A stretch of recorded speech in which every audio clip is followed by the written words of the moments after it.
Assalamualaikum warahmatullahi wabarakatuh.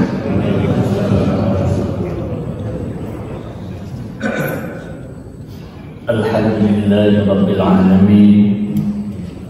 Wassalatu wassalamu ala asyrafil mursalin sayyidina Muhammadin al-amin wa ala alihi wa sahbihi ajma'in. Allahumma rabbi shrah li sadri wa yassir li amri wahlul 'uqdatam min lisani yafqahu qawli. Subhanaka la 'ilma lana illa ma 'allamtana innaka antal 'alimul hakim. Shadaqallahu. Alhamdulillah, berkat qudrat dan inayah Allah Subhanahu wa ta'ala, kita sekalian masih diberi kesempatan oleh Allah Subhanahu wa ta'ala untuk menikmati hidup ini sampai dengan detik ini, menit ini, hari ini, minggu ini, bulan ini, dan tahun ini. Ini merupakan yang harus betul-betul kita syukuri kepada Allah Subhanahu wa ta'ala, hingga kita sekalian bisa berkumpul di tempat yang mulia ini dalam rangka melaksanakan ibadah wajib kita, salat subuh berjamaah, kemudian beriktikaf sambil membahas, membaca dan mengkaji firman-firman Allah Subhanahu wa ta'ala. Pembahasan kita pada pagi hari ini insyaallah firman Allah Subhanahu wa ta'ala dalam surat Al-Imran ayat 31. Nanti bisa dibuka lagi di rumah, surat Al-Imran ayat 31. أعوذ بالله من الشيطان الرجيم. بسم الله الرحمن الرحيم. قل إن كنتم تحبون الله فاتبعوني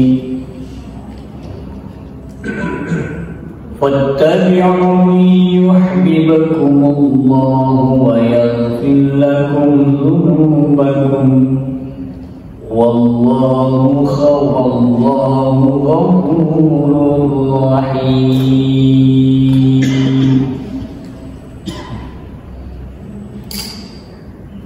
Qul, katakanlah Muhammad,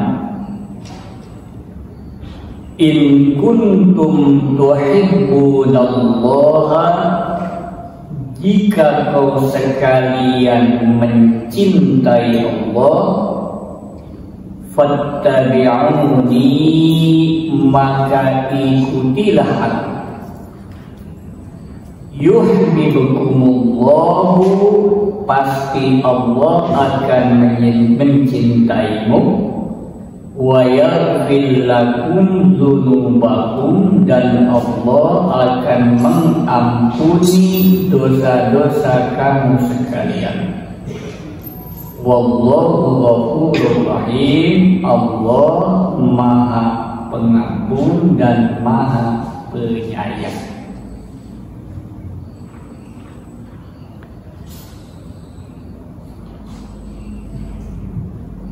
Ayat ini memerintahkan kepada kita melalui Rasulullah Sallallahu Alaihi Wasallam agar supaya kita mencintai Allah Subhanahu wa ta'ala.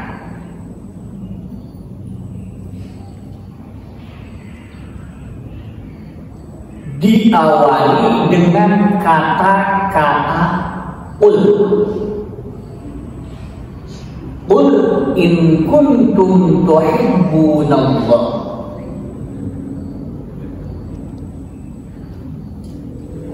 Katakanlah Muhammad kepada orang-orang, jika kau mencintai Allah, jika kau sekalian mencintai Allah, fattabi'uni, ikutilah aku.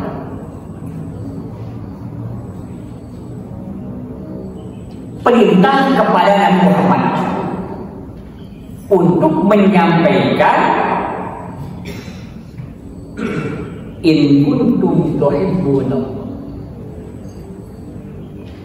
Tapi oleh Nabi Muhammad disampaikan juga kepada para sahabat, kepada orang-orang dengan kata-kata qulnya.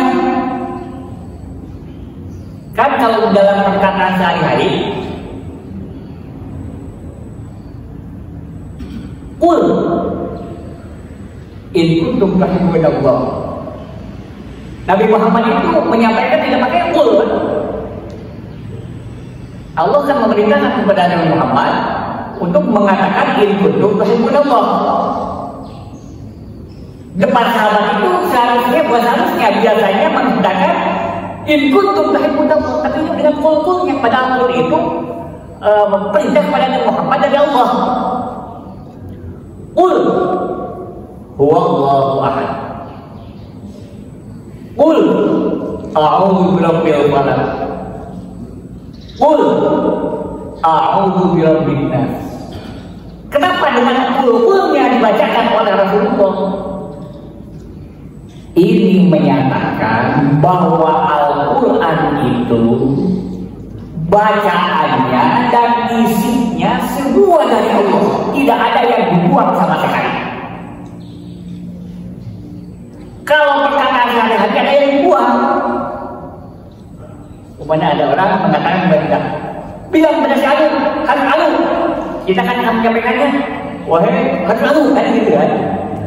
Nah, ini salah satu tanda bahwa Al-Quran itu asli, kata-katanya dan isinya dari Allah. Beda dengan hadis.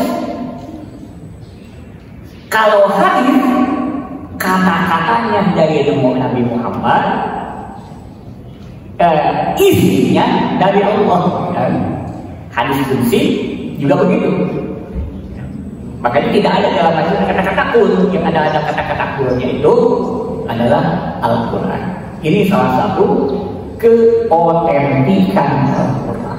Banyak sekali dalam Al-Quran kata-kata qul.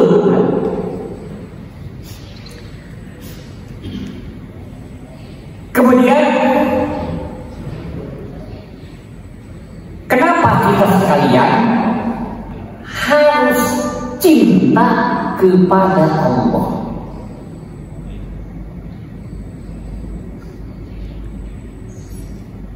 Karena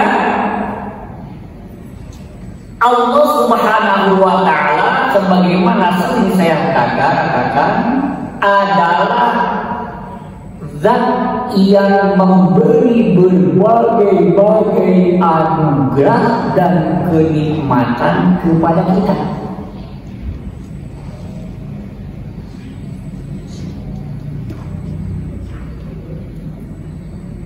Anugerah dan kenikmatan Allah yang diberikan kepada kita tak terhingga,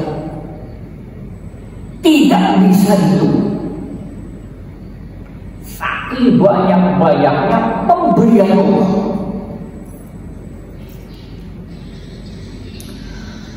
Di antara sekian banyak anugerah dan nikmat dari Allah Subhanahu wa ta'ala, ada dua nikmat besar.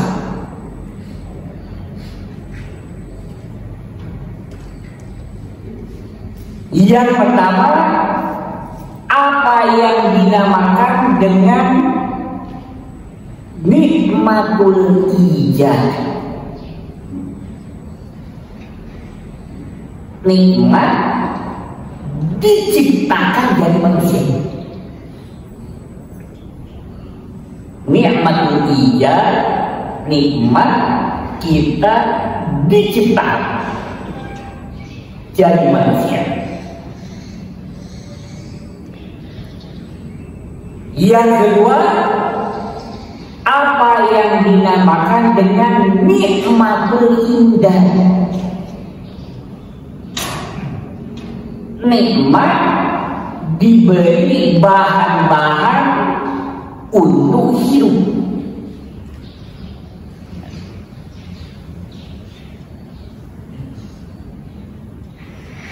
Nikmatul ijad, nikmat diciptakan, ini adalah salah satu nikmat yang terbesar dan yang jarang sekali kita ingat. Tidak ada orang yang merasa bahwa dirinya jadi sendiri. Sering saya katakan, orang tua kita bukan yang menciptakan kita, tapi hanya sebab saja adanya. Ada yang diberi umur panjang, seperti Nabi Nuh alaihissalam, al-fasanah illa khamsina am, 1000 tahun kurang 50 berarti 950 tahun. Ada yang diberi umur pertengahan, alhamdulillah seperti kita sekalian termasuk diberi umur pertengahan. Ada yang diberi umur pendek, bayi yang baru keluar dari rahim ibunya langsung meninggal. Ini namanya nikmatul ijad. Yang kedua tadi nikmatul indah, karena Allah yang menciptakan kita dan Allah yang menghidupkan kita, maka Allah menyediakan bahan-bahan agar supaya kita bisa hidup.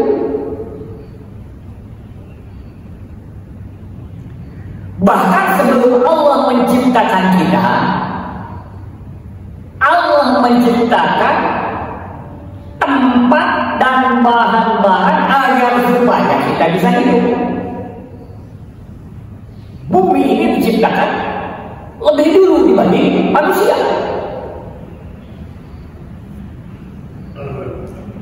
Bahkan semua ciptaan Allah pada hakikatnya diperuntukkan untuk manusia.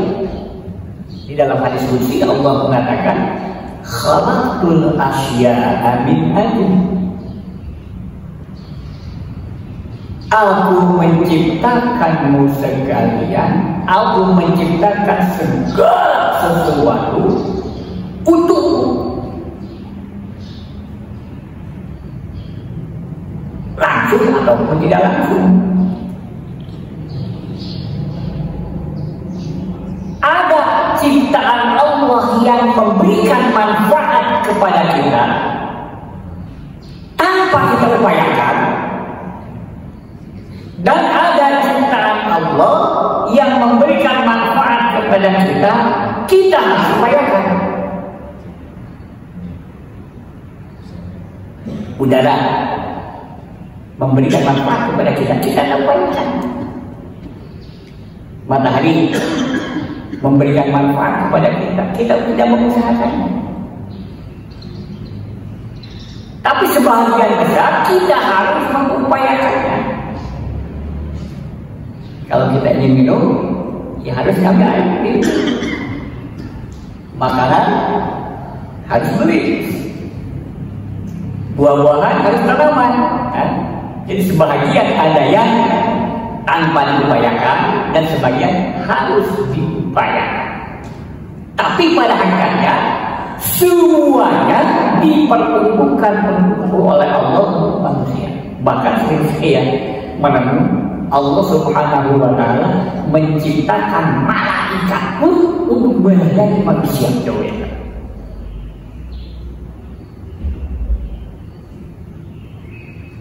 Ini dasar kata Asy'ari bahwa kita harus mencintai Allah. Kadang-kadang kita jangan-jangan mencintai Allah, ingat saja kepada Allah. Orang-orang mencintai, ingat saja kepada Allah. Padahal Allah yang menciptakan, Allah yang memberi berbagai-bagai pemberian kepada.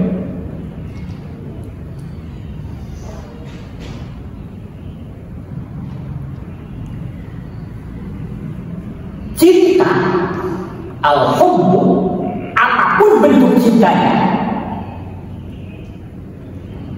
itu ada dua. Yang pertama, apa yang dinamakan al-hubbul atifi, cinta yang didasari dengan perasaan. Dasarnya perasaan. Seperti kita sayang terhadap anak kita, itu dasarnya perasaan. Meskipun umpamanya naudzubillah min dzalik, anak kita ada normal, pasti sayang terhadap anak kita. Itu namanya al-hubbul atifi. Meskipun anak kita tidak dengan kita, Pak. Kemudian yang kedua, apa yang dinamakan dengan al-hubbul aqli, cinta yang dasarnya akal. Ada anak kita cerdas, kita senang, kan? Itu dasarnya akal. Ya. Cinta kepada Allah itu dasarnya itu harus akal, bukan perasaan. Kenapa? Karena tadi Allah yang menciptakan kita, Allah yang memberi berbagai anugerah kepada kita. Logis.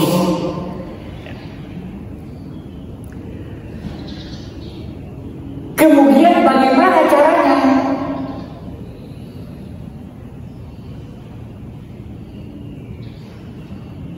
Cinta kepada Allah ini,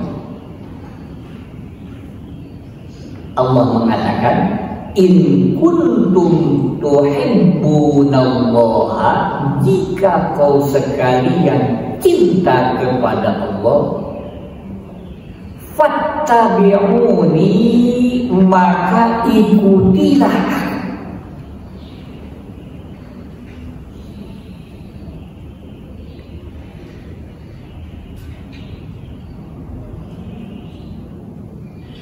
Ketika kita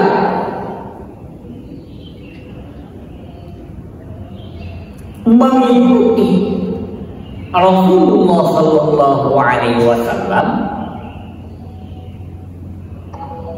maka itu tandanya bahwa kita itu cinta kepada Allah.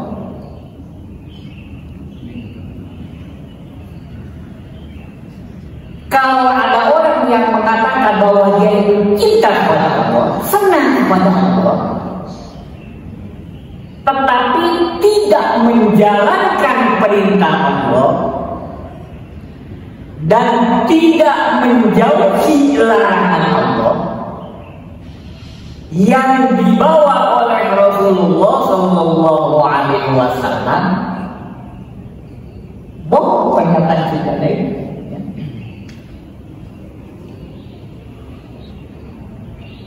Tandanya mengikuti ajaran Rasulullah Sallallahu Alaihi Wasallam, ajaran Allah Subhanahu Wa Taala yang dibawa oleh Rasulullah Sallallahu Alaihi Wasallam.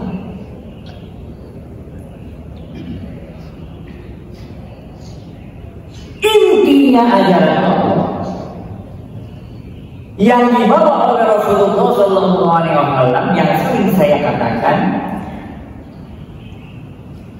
prinsipnya dua.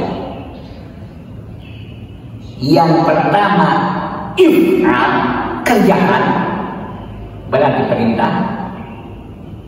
Yang kedua, la taf'al, jangan dikerjakan, berarti larangan. Isi agama, bahkan isi Al-Quran, termasuk isi hadis Rasulullah SAW, kalau disimpulkan hanya dua.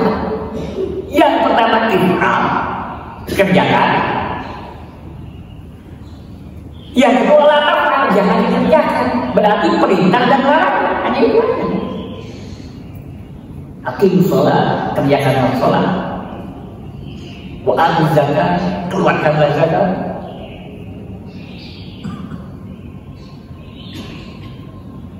Tidak boleh mencuri, berjamaah. Tidak boleh berbohong, beradu-adu. Nah, kalau kita hitung, hampir semua ajaran itu yang dibawa oleh Rasulullah SAW, yang pertama perintah dan yang kedua larangan. Bahkan bukan ajaran Rasulullah SAW.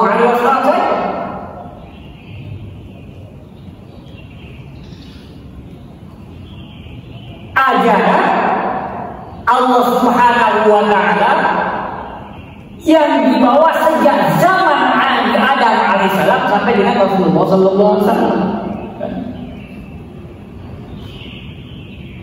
Dulu pernah kita bahas kan?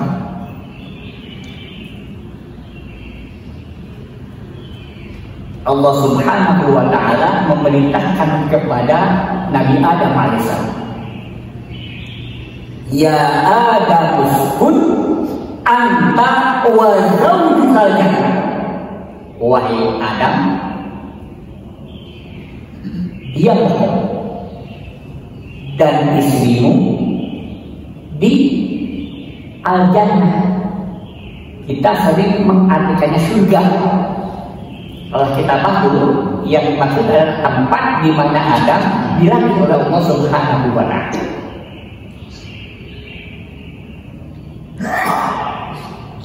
Fakula dan haitsu syi'tum, makanlah kau di surga itu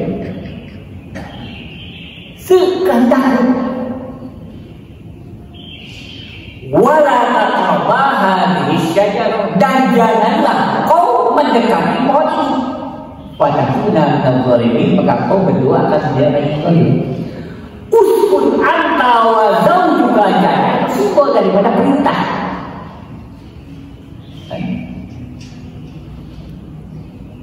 Wala taqrabu hadhihi syajarah, dan janganlah kau makan pohon ini, itu simbol dari larangan. Kemudian Adam diturunkan oleh Allah Subhanahu wa Ta'ala ke muka bumi membawa dua hati, pertama perintah, dua larangan. Zaman Nabi Nuh juga begitu, perintah larangan. Zaman Nabi Musa juga begitu, perintah dan larangan. Zaman Nabi Isa juga begitu, perintah dan larangan. Yang beda itu rinciannya. Apa yang dinamakan dengan syariat. Kalau prinsipnya sama, mulai dari Adam sampai dengan Nabi Muhammad Sallallahu Alaihi Wasallam. Makanya kita harus mengkaji bagaimana perilaku Rasulullah Sallallahu Alaihi Wasallam. Karena al-itba' itu, mengikuti itu berkaitan dengan perilaku.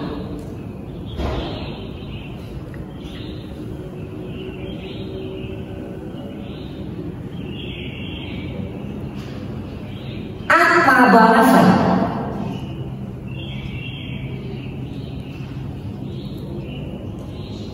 ketika kita sekalian mencintai Allah, Dan caranya tadi mengikuti Rasulullah Sallallahu Alaihi Wasallam. Balasannya ada dua. Yang pertama kata Allah Subhanahu Wa Taala, yuhibbukumullah. Allah akan mencintaimu sekali. Cinta Allah dengan cinta manusia lain.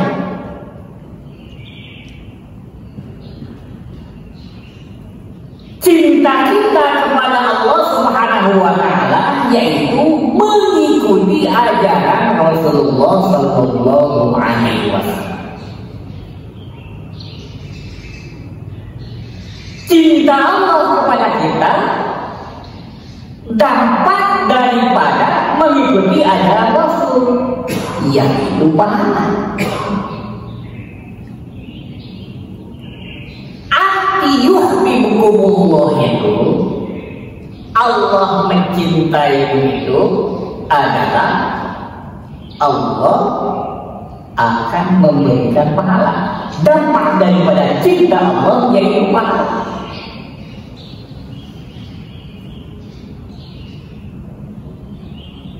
Sama dengan ingatnya Allah. Fadkuruni azkurkum. Ingatlah kau sekalian kepadaku, aku akan ingat kepadamu. Ingatnya Allah bukan seperti ingatnya manusia.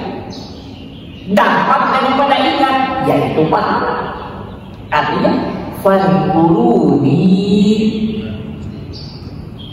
ingatlah kau sekalian kepadaku, azkurkum, aku akan memberikan pahala kepadamu.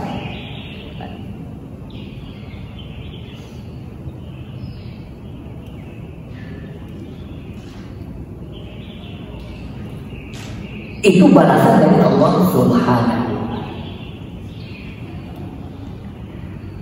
Bagaimana agar supaya kita sekalian selalu mengikuti ajaran Allah, mengikuti apa yang dibawa oleh Rasulullah.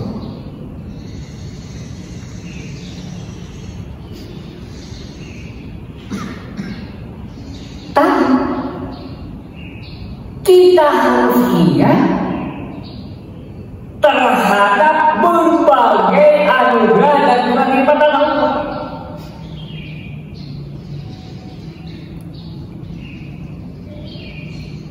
Bahasa sederhana, jika kita akan melakukan sesuatu, kita harus ingat terhadap kelebihan kita yang diberikan oleh Allah Subhanahu wa Ta'ala. Kalau kita akan membantu orang, kita harus melihat akalnya.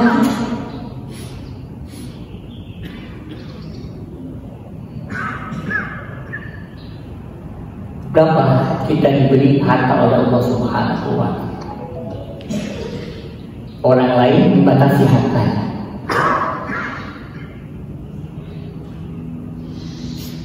Kita mau berjamaah ke masjid,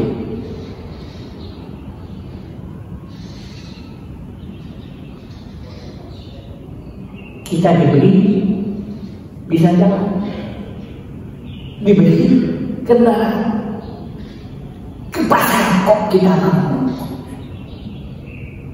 Baik jalan kaki, kalau pakai kendaraan sampai jalan jauh kita mampu. Masa jalan yang beberapa meter masih tidak bisa. Jadi kita melihat kelebihan kita yang diberikan oleh Allah. Orang lain mah nggak bisa. Orang lain mah di rumah sakit tidur, kita masih bisa jalan ke sini.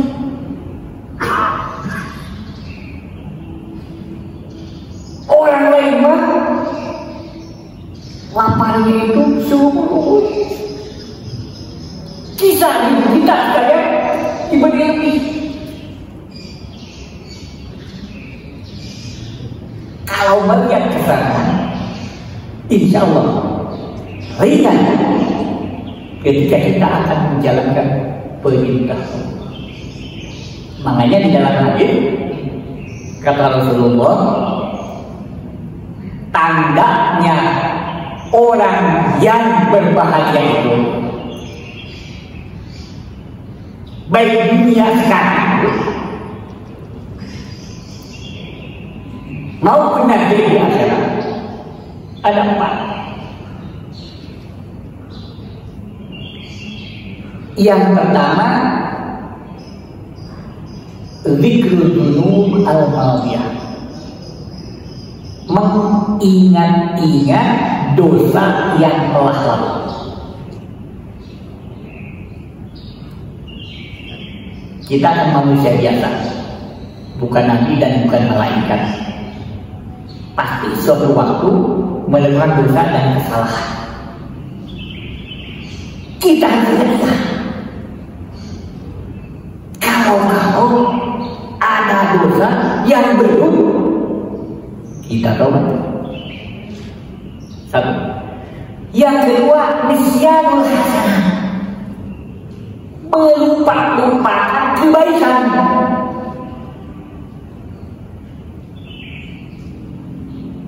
Kalau mengingat-ingat dosa mendorong kita untuk bertobat.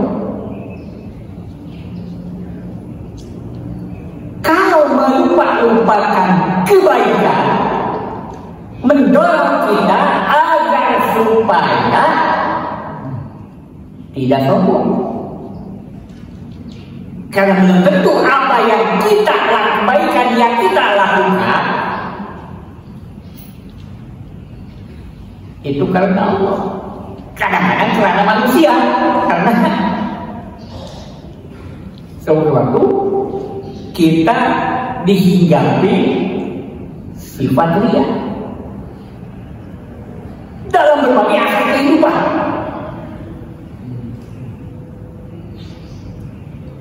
Yang ketiga, wa nad'u ila man fawqahu fid-din, dalam masalah agama, dalam masalah kebaikan, melihat ke atas orang yang lebih baik.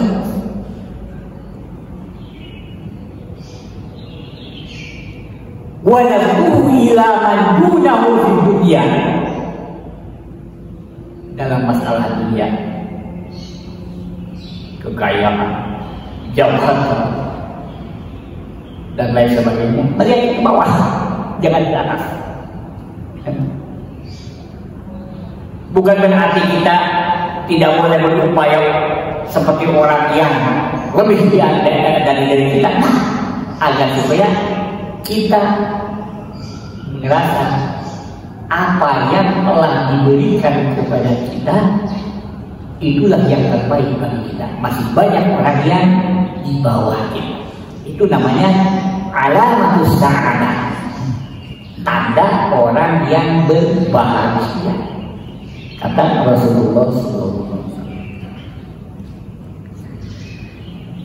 Itu balasan yang pertama. Kemudian balasan yang kedua, wa yaghfir lakum dzunubakum, Allah akan mengampuni dosa-dosamu sekalian, dosa kita sekalian.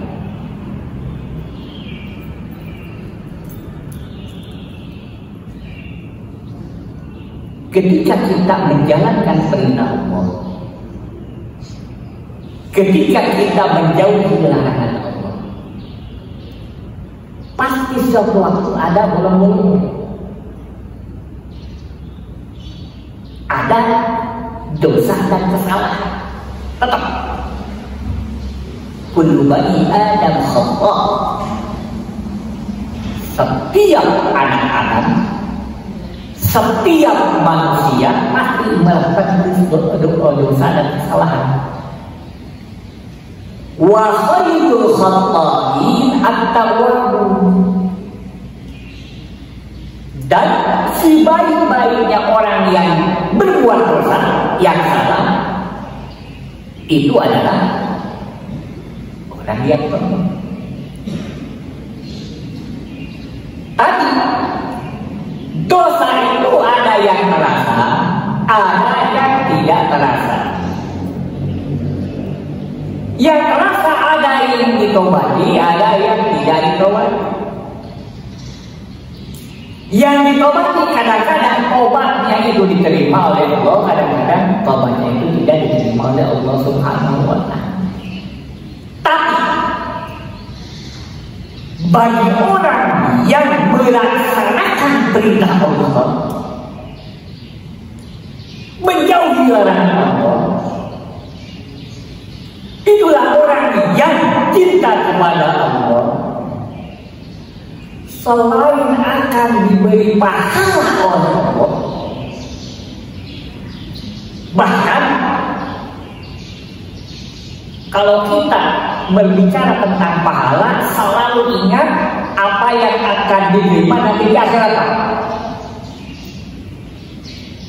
Padahal pahala dari Allah itu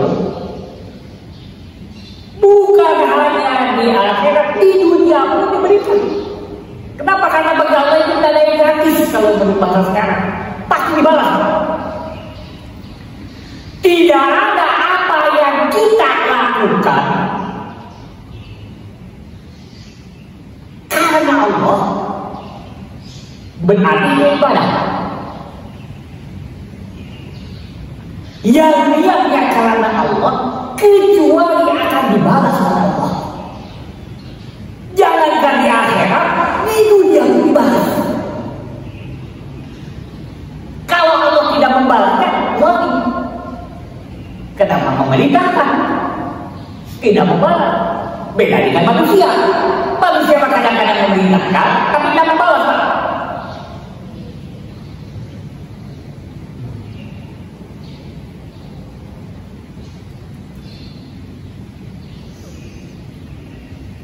Taklif. Kebanyakan di antara kita mengartikan taklif itu beban, kewajiban. Kewajiban itu jadi beban kepada kita. Kebanyakan sholat beban, kewajiban. Puasa beban, kewajiban. Zakat beban, kewajiban. Seharusnya kita menganggap bahwa aktif itu adalah nikmat. Sholat itu nikmat, bukan beban.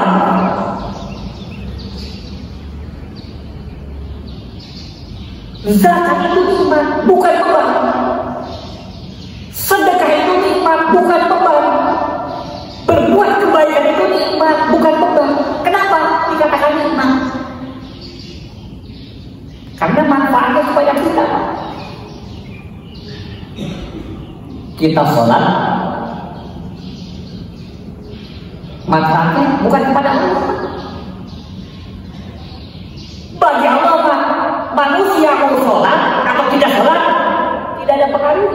Bahkan mau iman, tidak iman, tidak ada pengaruh. Manfaatnya kepada kita. Bukan hanya manfaat di akhirat, di dunia ada manfaatnya, bisa manfaat. Orang yang sholat pasti tenang, Pak. Yakin tidak akan kena stres. Manfaat kepada kita. Zakat juga manfaatnya kepada kita, bukan kepada Allah.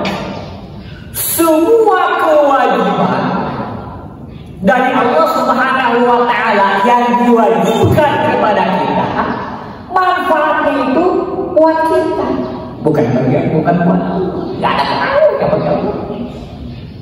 Makanya taklif itu, kewajiban itu harus dijadikan nikmat. Maka ditambah tadi satu nikmatul ijad, nikmat kita diciptakan oleh Allah.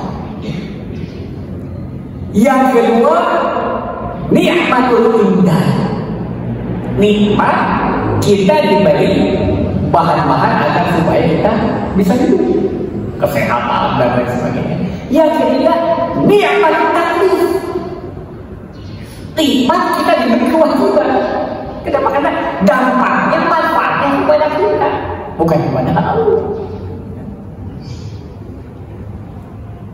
Tapi dosa itu ada yang sengaja, ada yang tidak disengaja, ada yang ingat dan ada yang tidak ingat, ada yang ditobati, ada yang tidak ditobati. Tapi bagi orang yang melaksanakan perintah Allah dan menjauhi larangan Allah, lalu dosanya akan dihapus. Pertama akan diberikan balasan baik di dunia maupun di akhirat. Yang kedua, dosanya akan dibersihkan oleh Allah Subhanahu wa Ta'ala. Jadi pembersih dosa itu ya sebenarnya bisa dengan taubat dan juga bisa dengan kami melaksanakan ajaran Allah. Wallahu ghafurur rahim. Allah Maha Pengampun dan Maha Pengampun.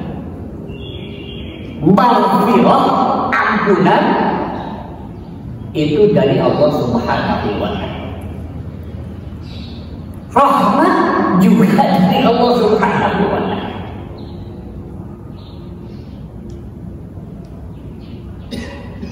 Kita akan mendapatkan ampunan dari Allah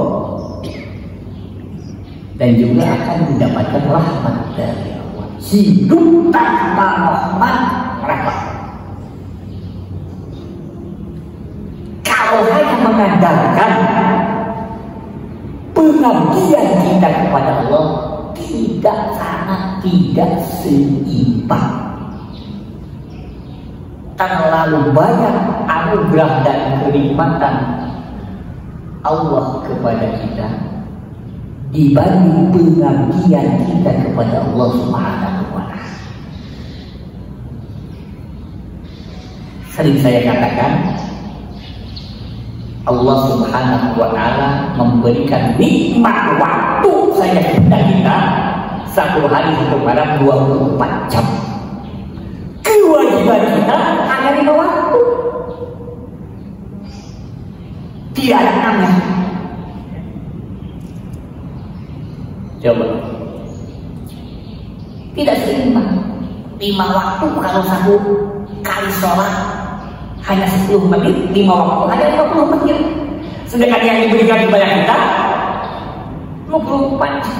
Sangat tidak seimbang. Cuma kalau kita lihat ibadah makhluk dibandingkan dengan pemberian Allah kepada kita, sangat tidak seimbang.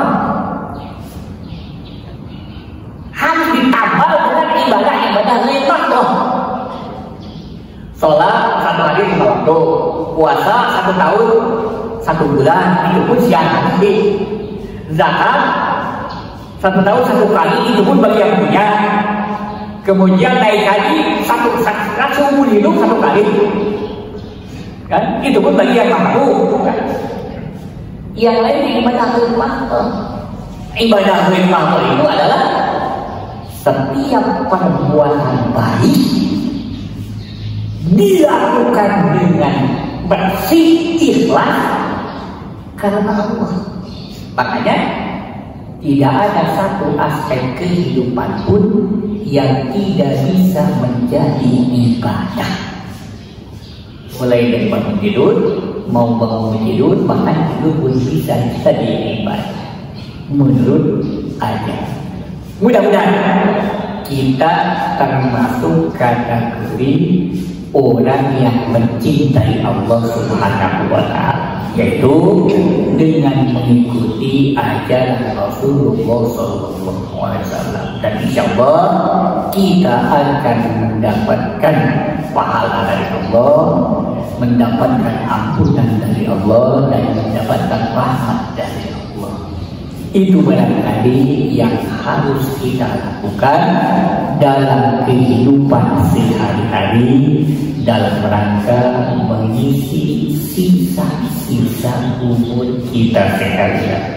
Dan kita termasuk orang yang tidak akan lama lagi meninggalkan dunia ini. Harus ingat kepada itu. Mudah-mudahan ada manfaatnya. Wassalamualaikum warahmatullahi wabarakatuh.